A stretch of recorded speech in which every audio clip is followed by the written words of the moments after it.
Today we are here to show you how to install the Owaka satellite device on your motorcycle. To install it, you need to leave the left part of your handlebar free to place the device. Before attaching the fixing bracket, we recommend putting a piece of tape on your handlebar. Feel free to fold this piece of tape as it will prevent the fixing bracket from turning. Next, here is a fixing bracket provided by Owaka.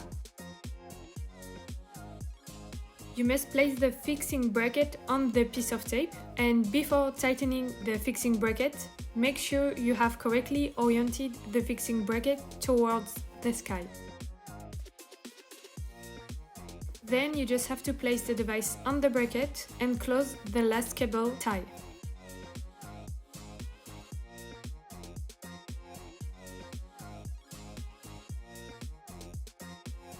Be careful, do not attach the device with the cable ties around the delicate part of the device because it could damage the device.